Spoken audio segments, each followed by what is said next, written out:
몇 년 전에 베스트셀링 북으로 팔렸던 책 하나가 있었습니다. 그 책이 세계가 만일 그냥 100명, 지금 한 70억이 살지만 만약에 세계가 100명만 사는 그런 마을이라면, 그래서 그런 책이 많이 팔렸습니다.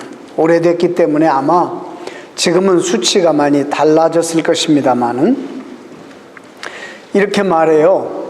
우리는 적어도 북미주에서 살고 있는 우리는 100명 중에 80명이 영양실조에 걸려 있는데 우리는 먹을 것이 풍성한 20% 안에 살고 있는 사람이라. 세계의 75%의 사람들이 비와 그리고 이슬을 피할 지붕이 없이 살아가는데 적어도 북미주에 살아가는 저와 여러분은 견고하고 쾌적한 건물 안에서 보호받고 사는 25% 이 속에 살고 있는 사람들이라 그랬습니다.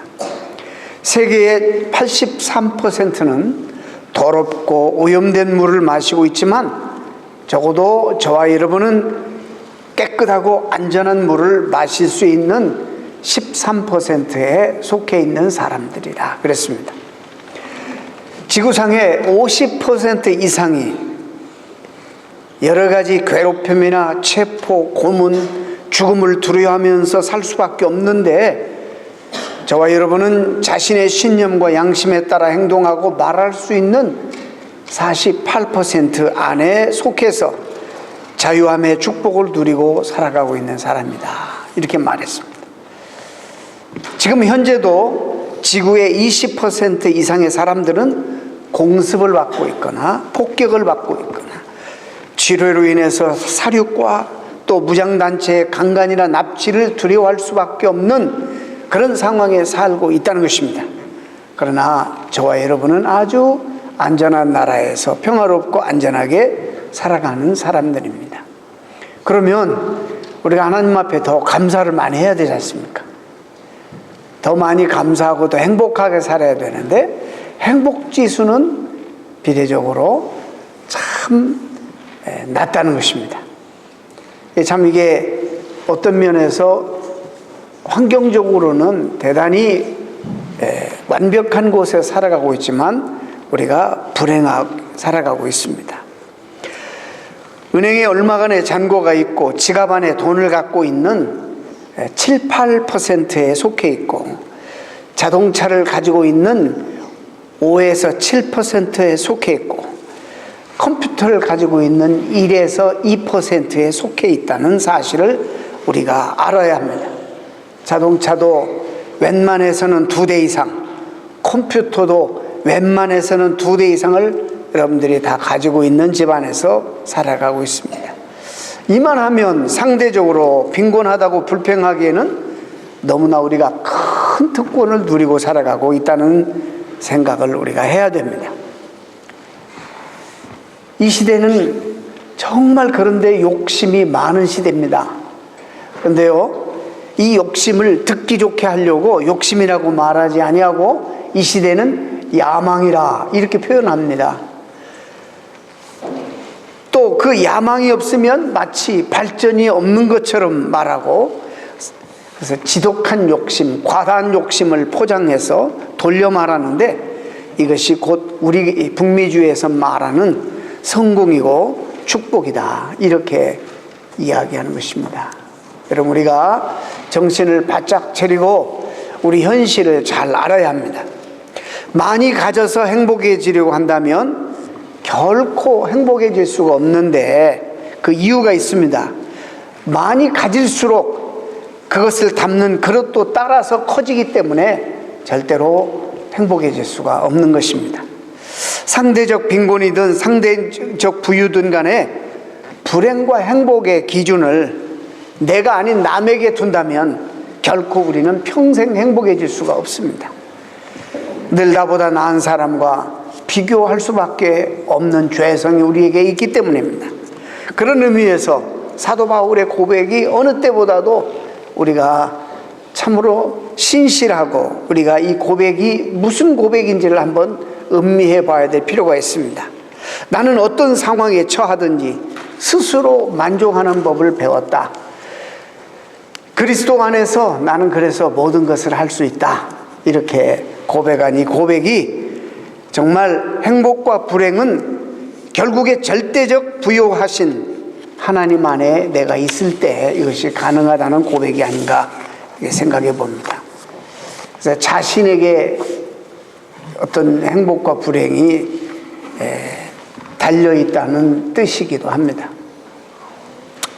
어느 때보다도 소중하게 가슴에 다가오는 그런 말씀이 아닐 수 없습니다. 여러분, 감사라는 단어가 히브리의 개념으로, 히브리 컨셉으로 기억하다라는 뜻입니다. 뭔가를 기억하다라는 의미를 담고 있는데, 그래서 하나님께서는 계속해서 그 백성들에게 하나님의 은혜를 기억하며 살라고 명령하고 계십니다.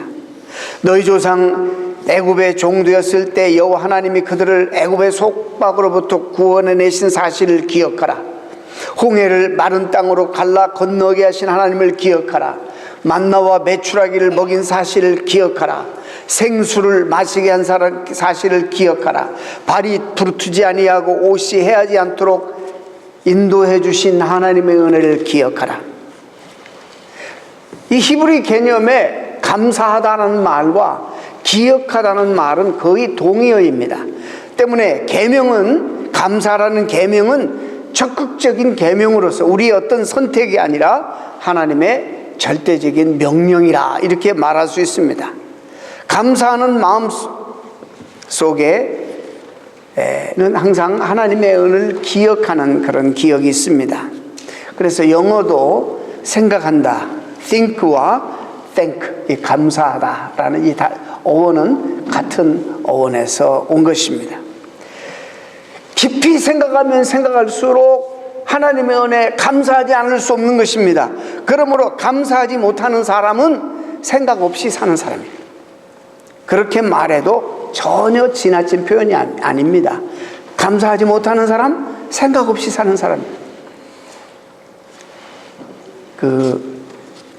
absent-minded 그런 표현이라고 할까요?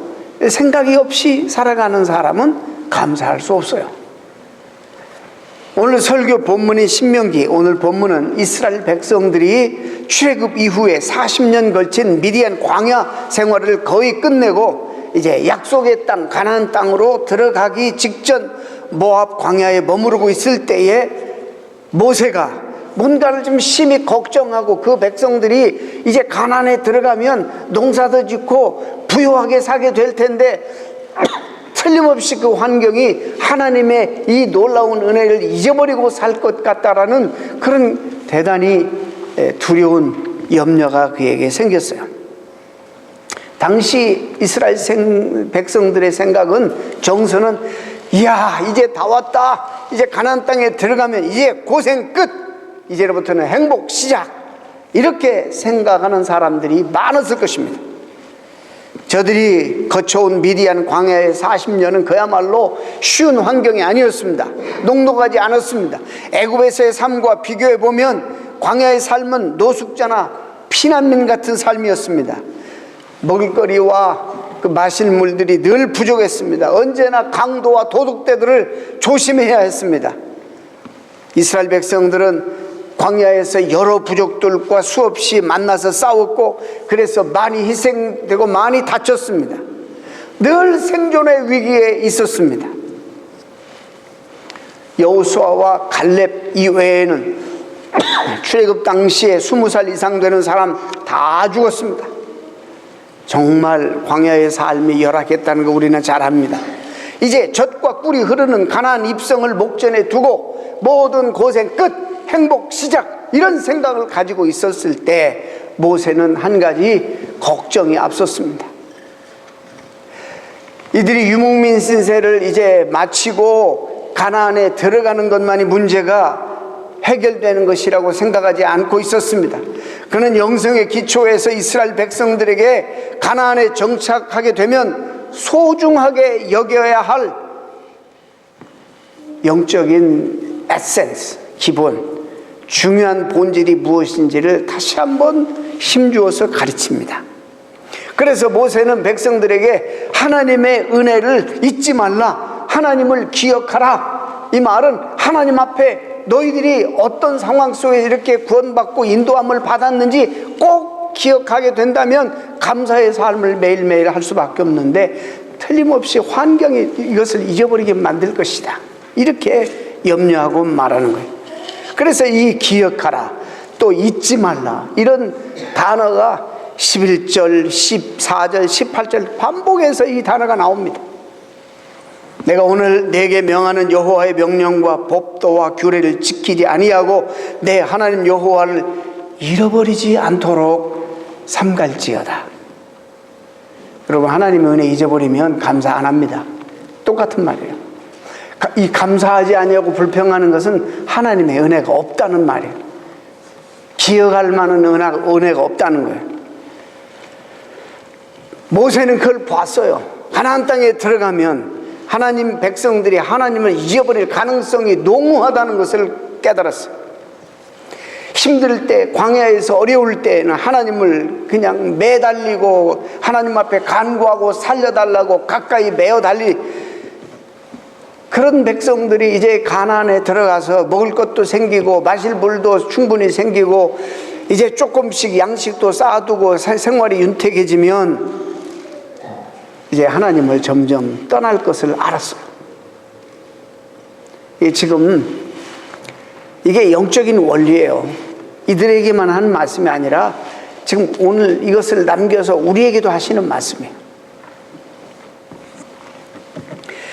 가나안에서 먹고 배부르고 아름다운 집을 짓고 거주하며 소와 양이 많아지고 재산이 증식되고 소유가 풍부하게 되면 마음이 교만해져서 하나님을 잃어버리게 될 것이다, 이렇게 염려하고 말하는 것입니다. 여기서 중요한 핵심적인 단어 몇 가지가 나오는데, 소유와 교만과 그 다음에 하나님 망각이 연결되어 있습니다. 소유와 교만, 그리고 하나님을 망각하는 것과 이게 나열되어 있습니다. 이 단어들이. 여러분, 소유가 늘어나면 하나님 잃어버리는 것이, 하나님 멀리하는 것이 정말 맞습니까? 여러분, 어떻게 생각하세요? 여러분, 그러지 않아요? 근데 성경은 그 진리를 우리에게 이야기하고 있습니다. 그러지 말아야 돼요. 사람에 따라서 다르지만은 대체적으로 그런 현상이 우리에게 나타납니다. 자기 마음대로 처리할 수 있는 소유가 많아지면 자기 중심성이 강화될 수밖에 없는 것입니다. 인간과 자연의 관계도 마찬가지예요. 여러분, 이 세상에 지금 철저히 인간 중심 아닙니까? 조금만 편리하거나 돈벌이가 된다고 하면 여러분, 개발하고 강과 산을 무조건 파헤치고 밀어붙이고 개발하지 않습니까? 인간의 이기심 때문에 자연을 파괴하지 않습니까? 여러분, 자기 중심에 사로잡혀 있으면 주변을 자기가 지배하려고 하는 것이, 이게 인간의 죄성이에요. 그래서 어거스틴은 죄의 본질을 여러분 휘브리스, 교만이라고 그랬어요. 죄의 본질은 바로 이 교만이다. 아퀴나스도 아모르수이, 자기 사랑, 이것이 죄의 본질이라고 했어요. 교만과 자기 사랑은 즉 자기 집중을 얘기하는 거예요. 자기 안에 자기 스스로를 갇혀버리는 자기 갇힘을 가리킵니다. 여러분, 기독교 신학은 이런 죄로 인해서 인간이 파멸의 길을 걷게 되었다고 계속 성경은 가르칩니다. 요즘에 지성인들은 교회에서 말하는, 그래서 요즘 젊은이들이 교회 안 오잖아요. 죄론을 대단히 기분 나쁘게 여깁니다. 죄 이야기하면 싫어합니다. 큰일이에요. 성경을 이야기하지 않냐고 어떻게 하면 사람들의 이 듣고 싶어하는 이야기들을 해줄까? They want to hear what they won't like to hear. They don't care it's biblical or not. 이게 성서적이냐 아니냐 이거 관심 없어요. Pastor, why don't you preach? Tell me Something that I like to hear from you. 내가 듣고 싶어 하는 것을 좀 얘기해 달라는 거예요. 성경을 그래서 이야기하지 않아도, 그래서 성경 이야기하려면 죄에 대해서 이야기하고 이런 데 싫어해요. 길티 필링 준다고 싫어합니다. 여러분, 얼마나 이게 위험한 시대 우리가 살아가고 있는지 몰라요. 기독교가 죄를 강조하는 이유는 죄와 우리의 죽음과 우리의 불행과 직접적으로 연관되어 있기 때문입니다. 이것을 우리가 잘 해결하지 않으면 평생 우리는 불행하게 살다가 결국에 우리의 종말도 심각한 지경에 이르고 지옥에 가기 때문입니다. 본문이 바로 이 교만이, 자기중심이 왜 인간을 파멸로 이끌어가는지를 설명하고 있습니다. 교만이라는 죄는 자기 안에 갇히는 것이라고 말씀드렸습니다. 여러분, 좀 쉽게 표현하면 감옥에 갇힌 사람이 있다고 합시다. 그는 살아있기는 하지만 사실상 죽은 거나 마찬가지예요. 살아있다는 것은 주변 세계와 소통을 이루는 것인데 감옥 안에서는 그런 소통이 불가능한 것입니다. 생물학적으로도 그렇습니다. 우리 몸을 보십시오. 우리 몸을 이루고 있는 세포는 계속 바깥 세계와 순환이 됩니다. 피부도 숨을 쉬어야 됩니다. 세포가 그대로 머물러 있으면 죽습니다. 그런 세포는 암세포라고 합니다. 중풍에 걸려 누워있는 사람이 꼼짝 못하고 옆으로 들어눕지도 못하고, 이 고관절이나 이 중풍이나 이런 분들은 이렇게 돌아눕지 못하고 그대로만 누워있으면 뭐가 생기죠? 욕창이 생깁니다. 여러분, 세포의 질식사가 바로 욕창입니다. 숨을 쉬어야 돼요. 우리의 몸이 다. 그래서 살아있다는 것은 바로 바깥 세상으로 열려있다는 뜻이기도 합니다. 교회도 마찬가지입니다. 교회도요, 정말 우리만을 위해서, 우리 자식만을 위해서 투자하고 우리만을 먹고 마시고 모든 헌금과 모든 하나님 주신 것들을 우리만을 위해서 쓰면 이 교회는 죽는 겁니다. 교회가 있어야 될 이유가 없습니다. 우리 영혼도 마찬가지예요. 하나님으로 소통으로만 생명을 얻을 수 있습니다. 자기에만 집중하는 그런 사람의 영혼은 죽게 되는 것입니다. 근데 이제 우리 가운데 질문이 생겨요. 아니, 내가 볼 때도 실제적으로 교만한 사람들이 주변에 많은데 매력적으로 멋지게 살아가는 사람이 많은 걸 보니까 교만과 죽음의 관계는 종교적인 의미일 뿐이지 실제적으로는 그렇지 않다라고 주장하는 사람이 있을 수 있습니다. 그런 죽음은 영적인 죽음이지 실제적인 죽음이 아니라고 말할 수가 있는 것입니다. 믿지 않는 사람은 그렇게 말하는데 성경은 이것이 영적 죽음이고 결국에 이 영적 죽음이 이 사람을 영육 전체를 죽음으로 이끈다고 성경은 이야기합니다. 이 모세가 그걸 봤어요. 이스라엘 백성들이 가나안 땅에 들어가서 풍요로운 삶을 누리게 되면 그로 인해서 교만해지고 결국 그런 교만으로 하나님을 잃어버리게 될 것을 염려했습니다. 여러분, 하나님을 예배하지 않는다는 이런 얘기, 단순히 그런 얘기만을 말하는 게 아니에요. 하나님과의 결국의 생명적인 단절을 그들이 이룰 것이라는 것입니다. 그래서 모세는 백성들 향해서 하나님을 잊지 말라, 하나님 베푸신 은혜를 잊지 말라, 기억하라, 반복해서 귀가 닳도록 지금 설교하고 있는 것입니다. 그리고 그 하나님을 잊지 않게 하기 위해서 하나님이 어떤 일을 행하셨고 어떤 분인지를 설명합니다. 고상한 철학 개념으로 설명하지 않고 아주 간단한 사건을 소재로 삼아서 설명하는데 만나를 통해 설명합니다. 만나. 내 조상들도 알지 못하던 만나를 광야에서 내게 먹이셨나니 이는 다 너를 낮추시며 너를 시험하사 마침내 내게 복을 주려 하십니다. 여러분, 만나는 이스라엘 백성들에게 기본 먹거리였습니다. 영양학적으로 별로 그렇게 뛰어난 게 아닙니다. 그러나 최소한의 생존을 가능하게 한 것에 불과합니다. 이스라엘 백성들은 그러나 그 최소한의 생존을 위해서 만나를 받아 먹으면서도 천적으로 하나님을 의존할 수밖에 없었던 것은 이것이 생존을 위해서 절대적으로 필요했기 때문입니다. 그래서 이것은 하나님으로부터 주어진다는 것을 믿었습니다. 여러분, 우리가 여기에 이 진리 안에는 한두 가지 중요한 사실을 우리 인정해야 되는데, 자신들의 노력으로는 생존이 불가능한 사실을 그들이 인정했어요. 여러분, 우리도 마찬가지예요. 우리 스스로 우리의 힘으로 생존이 가능할 것 같습니까? 불가능합니다. 그걸 먼저 인정하는 것이 신앙입니다. 자기의 힘으로 생존할 수 없어요. 우리의 생존의 근거는 우리 안에다 밖에 있는 것들을 집어넣을 때 가능합니다. 밖에서 자란 것을 우리가 먹어요. 좀 더 크게 우리가 확대해 보면 지구도 스스로 존재하는 것이 아닙니다. 지구도 이 태양에 기대어 있다는 것을 알아야 합니다. 이 태양도 더 근본적으로 우주에 기대어 있다는 사실을 알아야 됩니다. 궁극적으로 모든 피조세계는 하나님께 의존해 있다는 사실을 알아야 합니다.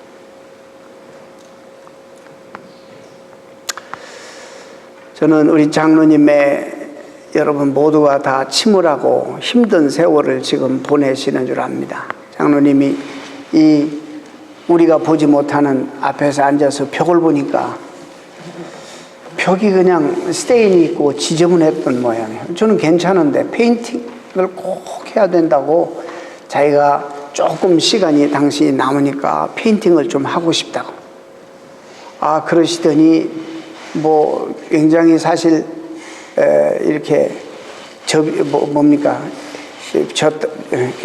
폈다 줄이는 사다리를 가져오셔서 하여튼 경험이 있으셔서 그런지 제가 볼 때도 어메이징하게 저게 30피트입니다.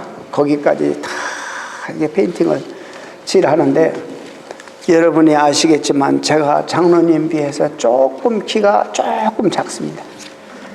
그래서 이제 사다리를 잡고 이렇게 옮기는 과정 속에서 이 무게가 사다리 긴 무게잖아요. 그러니까 제 쪽으로 이렇게 사다리가 넘어지려고 하는데, 불과 몇 달 전이에요. 사다리 넘어지는 사다리를 탁 잡아채는 거예요.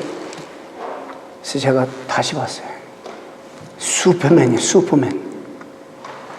어디서 이런 힘과 파워가 나오시는가? 제가 다시 봤어요. 우리 같이 책상에 앉아서 글씨만 쓰고 책만 읽는 사람은 감히 상상할 수 없는 어메이징한 파워가 나오시는 그런 분이 그 몇 달 전인데 지금은 누워서 아무것도 하실 수 없도록 됐어요. 우리 인간은요, 우리 스스로 절대 설 수가 없어요. 우리 스스로 생존할 수 없어요. 제가 지난 주간에 새벽 기도를 하기 위해서 여러 가지 책도 좀 읽고 그러는 가운데 하나님이 우리를 신비스럽게 만들었대요. 의학 잡지, 믿지 않는 사람들 의학계에서도 이런 잡지가 아티클이 나왔어요. 뭐냐면 우리가 매일매일 우리 안에 나쁜 그 세포들이 자라나고 있대요. 암세포들이. 우리가 모르지만. 그리고 수없이 많은 그런 병인군들과 우리 접촉하게 돼요. 근데 참 놀라운 것은 하나님이 우리 안에 또 신비로운 무슨 효소, 이것들을 잡아 죽이는, 그래서 건강을 유지하게 하는 효소들을 우리에게 주셨는데, 예를 들어서 엔돌핀이라든지 막 이런 것들을 통해서 막 이런 것들을 내 안에서 우리도 모르는 사이에 싸워서 투쟁해서 이기게 만드는데, 언제 이런 것들이 솟아나느냐? 불평하고 원망하고 이런 사람들에게는 생성이 안 되고, 감사하는 사람들에게, 이거 세큘러 매거진에 나온 말이에요. 감사하는 사람들에게 풍성하게 나온다는 거예요. 이 엔돌핀보다도 500배나 되는 무슨 전문 용어가 많아요. 이런 그 효소가 우리들이 감사하면서 살면 우리 몸속에서 하나님이 그렇게 신비롭게 신체를 만들어 놓으셨어요. 그래서 이런 것들이 막 생성돼 가지고 무슨 균이 들어와도 이런 걸 다 잡아 죽이는 그런 역할을 하도록 하신다는 거예요. 여러분 오늘 수지 맞은 거 이 말씀 들은 거. 하나님 우리를 얼마나 사랑하시면 이것이 너희를 향한 내 뜻이다 하시면서 항상 기뻐하라. 쉬지 말고 기도하라. 그 다음에 여러분 말해서 범사에 감사하라. 그러니까 내가 너희를 향한 하나님의 뜻이니라. 여러분 감사하고 사시기 바랍니다. 감사하려면 어떻게 해요? 그분의 은혜를 기억해야 돼요. 그분이 하신 일, 그분이 누군지, 나를 위해서 행하신 일들이 정말 무엇인지를 기억해야 돼요. 나는 내 스스로가 생존할 수 없습니다 라는 사실을 먼저 인정하는 것이 신앙이에요. 감사의 시작이에요. 두 번째는 최소한의 먹거리인 만나가 바로 우리 생존에 필요한 충분 조건이라는 사실을 인정해야 돼요. 우리가 너무 지나치게 욕심들이 많아요. 이스라엘 백성들은 바로 그것을 경험했어요. 그래서 하나님이 그 시험을 한 거예요. 시험했다 그랬어요. 여러분 얼마나 그들이 풍부한 궁핍한 광야 생활 속에서 풍부한 먹거리를 그리워했겠습니까? 겨우 굶주림을 면하는 상황에서 그래서 자주 모세를 원망하는 일이 생기잖아요. 그럴 때마다 그들은 이런 어려운 시험을 극복했어요. 이것이라도 하나님이 안 주셨다면 어떻게 되었을까? 최소한의 생존 조건에도 하나님이 자기 자신들을 지키신다는 확신, 이 사실에 대해서 신뢰를 놓치지 않았어요. 모세는 바로 그런 사실에 근거해서 하나님께서 이스라엘 백성들에게 만나를 먹이셨다고 선포했습니다.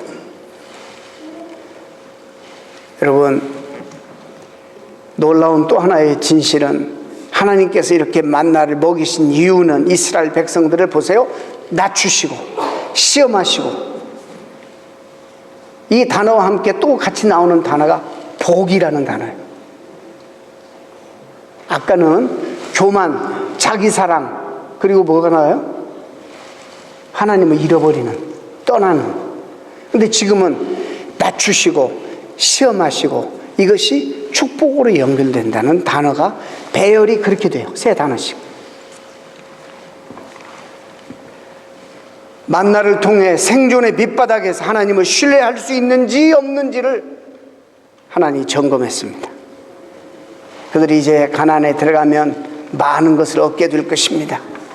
그런데 문제는 거기에 도취되어서 광야의 삶을 망각하는 데 있다는 것입니다.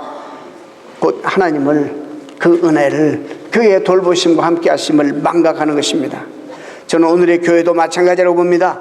신자 숫자와 헌금, 예배 초소를 확장하는 것에 도취되어서 교회들이 교만해지는 것이 문제이지, 저는 그 자체를 터부시할 필요가 없다고 봅니다. 저는 또 우리 교인들이 가난하게 사는 것을 원치 않습니다. 중요한 것은 물질적인 풍요에만 집중하고 집착하고 거기에만 의존하지 말고 자신의 삶이 오직 하나님의 손에 달려있다는 사실에 집중하는 그런 신앙인들이 되어야 한다는 것입니다. 바로 그런 신앙이 여호와 하나님을, 은혜를 기억하는 신앙이에요. 감사하는 성도의 삶이에요. 말씀을 맺습니다. 오늘 추수감사절입니다. 실제로 우리가 농사를 짓거나 소와 양을 키우지는 않습니다. 그래서 말만 사실 추수감사절이지 별로 여러분들이 실감이 나지 않을 것입니다.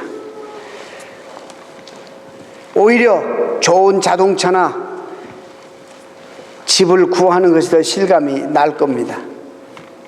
어쩔 수 없는 일이죠. 우리가 살아가는 현실이니까. 이런 점에서 오늘 우리는 가나안에 정착하여 영혼의 위기에 처한 이스라엘 백성의 영적인 실존과 거의 같은 지금 삶을 살아가고 있다는 것입니다. 모세가 이스라엘 백성들에게 선포한 말씀 똑같이 오늘도 저도 여러분에게 오늘 선포합니다. 여호와를 기억하십시오. 하나님을 잊지 마십시오. 어떤 상황에 처하든지 그 환경 속에서 하나님의 은혜와 하나님의 은총을 잊지 말고 기억하시는 여러분 되시기를 축원합니다. 그럴 때 진정한 하나님 백성이고 하나님이 우리를 부르시는 대단히 중요한 부름의 목적이 아닌가 이런 생각을 해보게 됩니다. 우리 다 같이 기도하시겠습니다.